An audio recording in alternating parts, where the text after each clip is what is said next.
Salut les amis, c'est Timena. Aujourd'hui on va faire une vidéo que tous les youtubeurs ont fait, et même si je ne prétends pas être un grand youtubeur, on est bien d'accord là-dessus. Je vais vous donner quelques conseils à savoir avant de vous lancer sur YouTube et de commencer une chaîne. Et surtout, on va essayer de pas dire exactement la même chose que tous les autres youtubeurs qui ont fait des vidéos sur ce sujet-là.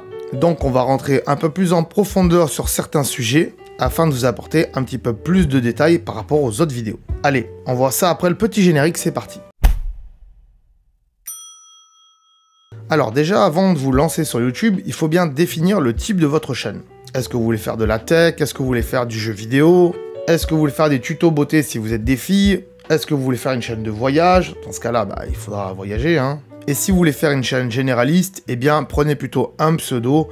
Comme ça, vous pourrez faire un petit peu de tout et pas être catégorisé dans une tâche spécifique. Alors certes, après, on peut changer le nom de sa chaîne sur YouTube, mais bon, il vaut mieux pas, comme ça, tout le monde vous connaît avec le même nom depuis le départ, et c'est bien mieux. Pareil, si vous voulez pas mettre de photos de vous, eh bien, choisissez un logo que vous n'allez pas changer toutes les 5 minutes, et un truc quand même assez classe, hein.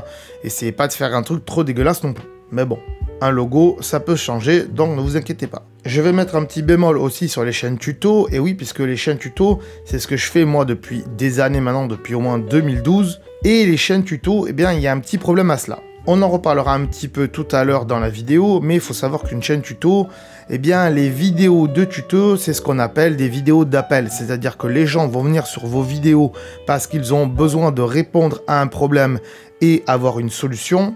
Et résultat, une fois qu'ils ont trouvé la solution, ils vont vous remercier, mais ils vont peut-être pas s'abonner derrière. Sachez-le, c'est mon cas à moi. J'ai beaucoup de gens qui regardent mes vidéos. Aujourd'hui, actuellement, où j'enregistre cette vidéo, je suis à plus de 3 millions de vues total sur toutes mes vidéos sur la chaîne. Alors oui, il y a beaucoup de vidéos sur la chaîne, mais voilà, en comparaison avec le nombre d'abonnés, eh bien, c'est pas terrible. Et pour ne rien vous cacher, aujourd'hui, il n'y a que 15% des gens qui s'abonnent à ma chaîne. C'est-à-dire, sur l'ensemble des gens qui regardent mes vidéos, il n'y en a que 15% qui sont abonnés à ma chaîne, et c'est un petit peu dommage pour moi en tout cas.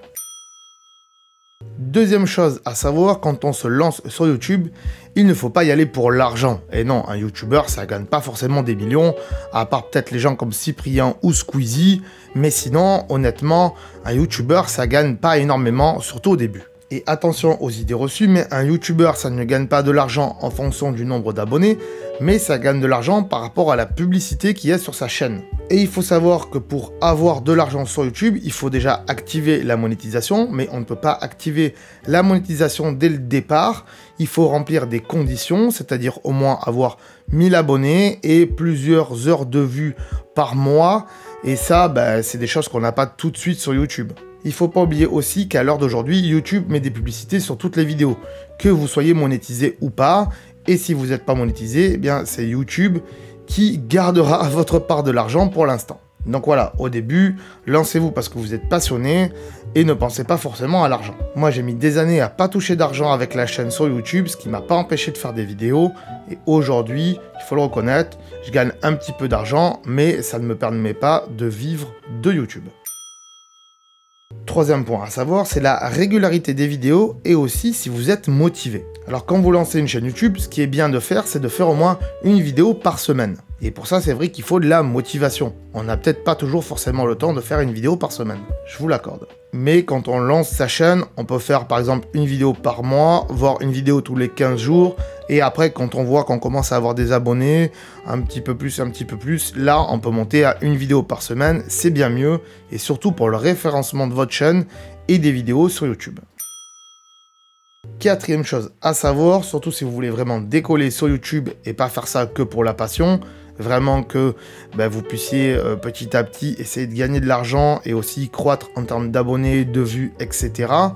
Eh bien, c'est de faire des vidéos d'appel. Les vidéos d'appel, c'est des vidéos de tuto qui vont permettre aux gens de venir sur votre chaîne parce qu'ils vont regarder votre vidéo par rapport à un problème qu'ils ont et peut-être qu'après, ils vont s'abonner ou pas d'ailleurs, hein. Ça, c'est à vous de fidéliser vos spectateurs. Et comme je l'ai dit plus tôt dans la vidéo, c'est à double tranchant ce genre de vidéo, hein. Soit les gens s'abonnent, soit les gens ne s'abonnent pas. Pensez aussi à faire de l'autopromotion pendant vos vidéos. Si par exemple, vous faites des vidéos de tuto, eh bien pensez à diriger vos spectateurs, vos abonnés, vers d'autres vidéos que vous avez fait sur votre chaîne que peut-être ils n'auraient pas vu.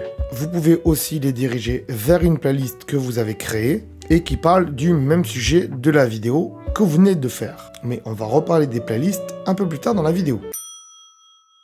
Pensez aussi forcément, et ça tout le monde vous le dira, à la qualité de vos vidéos. Alors, au minimum, essayez de faire des vidéos en 1080p et au mieux de les tourner en 4K et ensuite de les descendre en 1080p. Alors, je vais pas vous expliquer comment on fait ici, c'est pas une vidéo tuto, il y a plein de vidéos qui le font sur YouTube, donc n'hésitez pas à aller voir ça. Ne négligez pas la qualité de vos miniatures, la qualité de vos vignettes. Pourquoi? Eh bien, moi-même, personnellement, je suis un très gros consommateur de YouTube et quand je cherche une vidéo, peut-être que le titre va être sympa puisque c'est ce que je recherche, mais si la miniature elle est dégueulasse, en général, le contenu à l'intérieur, il est dégueulasse lui aussi. Donc, essayez de faire des miniatures assez propres et aujourd'hui, on est plutôt dans le flat design, donc essayez de respecter un peu tout ça. Ne mettez pas 50 000 choses sur vos miniatures, ça va encombrer tout le monde. Alors vous allez me dire, je le fais sur certaines miniatures, oui, mais moi je trouve que c'est quand même assez propre. Dites-moi ce que vous en pensez dans les commentaires. Les titres aussi, c'est très important. Ne négligez pas vos titres. Si vous faites une vidéo d'astuce sur votre iPhone et que vous allez expliquer dans votre vidéo comment envoyer des SMS automatiquement avec votre téléphone, et que c'est la première ou la deuxième vidéo d'astuce que vous tournez, eh bien ne marquez pas simplement astuce iPhone vidéo numéro 2, puisque ça va parler à personne et personne va vous trouver, personne va vous rechercher comme ça. Marquez bien le titre de la vidéo, c'est-à-dire comment envoyer des SMS automatiquement avec son iPhone par exemple. Pendant plusieurs années, j'ai fait cette grosse erreur de marquer le nom de l'émission avec le numéro derrière et ça marchait pas du tout. Donc faites très attention à votre titre, mais ça, tout le monde vous le dira sur YouTube. Faites très attention aux tags aussi. Quand vous allez uploader une vidéo, vous le verrez en dessous, il y a une section tag. Alors, il y a des gens qui disent que ça sert pas à grand chose, et c'est vrai que moi je le vois sur des vidéos concurrentes, ils n'ont pas énormément de tags, et pourtant ils marchent très bien juste avec un bon titre accrocheur. Mais des fois dans votre vidéo, le titre ne suffit pas. Peut-être que pour une vidéo, vous avez besoin de plusieurs titres, et dans ce cas-là, marquez-les dans les tags. Et ne mettez pas juste un mot comme iPad ou iPhone, ça parle à personne. Mettez plutôt une petite phrase avec 3-4 mots, histoire qu'on puisse aussi rechercher votre vidéo grâce aux tags. Alors je ne vais pas développer les tags ici, il y a plein d'autres vidéos qui en parlent, mais voilà, ne négligez pas vos tags. Il y a des outils qui existent qui vous permettent d'améliorer vos tags et de trouver les bons tags pour vos vidéos par rapport au titre et à la description que vous avez mis dans votre vidéo. Cet outil, ça s'appelle TubeBuddy, ce n'est pas du tout un partenariat, mais sachez que c'est payant et ça coûte à peu près 9 € par mois, voilà, mais quand on a une chaîne YouTube et qu'on commence à gagner un petit peu d'argent, ça peut être très intéressant. Ne négligez pas non plus l'organisation de votre chaîne. Alors oui, peut-être que les gens vont regarder vos vidéos par rapport aux recherches qu'ils ont fait, et dans ce cas-là, ils n'iront pas forcément sur votre chaîne, ils regarderont juste la vidéo qu'ils ont trouvée, mais il y a quand même des gens, comme moi par exemple, qui vont aller voir la chaîne en elle-même, que ce soit sur son smartphone ou sur son ordinateur. La personne, elle va regarder la chaîne, regarder les vidéos qu'il y a à l'intérieur, et surtout la page d'accueil. La page d'accueil, donc, il ne faut pas la négliger, et pas juste laisser une seule ligne avec vidéos mises en ligne, ça sert strictement à rien.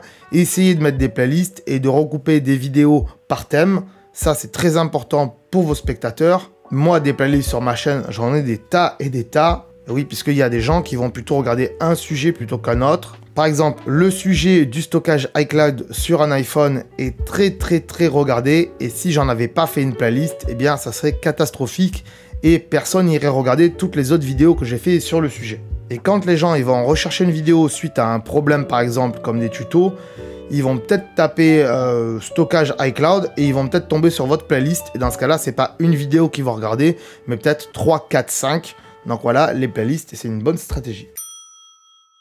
Pensez aussi à répondre aux commentaires et à tous si vous le pouvez. Alors bien sûr, si c'est des insultes, la plupart du temps, YouTube les bloque, sachez-le. S'il y a des liens à l'intérieur des commentaires, eh bien YouTube les bloquera aussi, sauf les vôtres, puisque c'est vous qui avez mis le commentaire sur votre chaîne et que vous avez renseigné un lien pour quelqu'un, donc là il ne sera pas bloqué. Mais voilà, il faut vraiment répondre à tous les commentaires, tout simplement puisque ça crée de l'interaction avec votre audience, et ça, YouTube, il l'adore. Ça montre donc à YouTube que vous prenez soin de votre audience et que vous ne laissez pas sur le bas-côté, par exemple.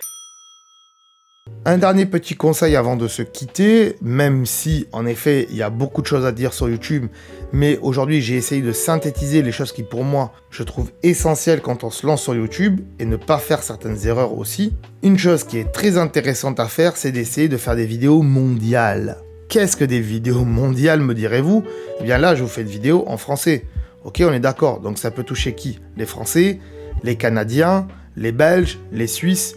Bref, tous les gens qui parlent français et qui comprennent la langue française. Alors même si c'est énorme en termes de population, ça limite quand même pas mal. Et donc de faire des vidéos mondiales, eh bien ça peut toucher le monde entier. Alors comment faire une vidéo mondiale? Eh bien déjà, il faut pas que vous parliez dans la vidéo. Il faut pas que vous mettiez de texte dans votre langue par exemple.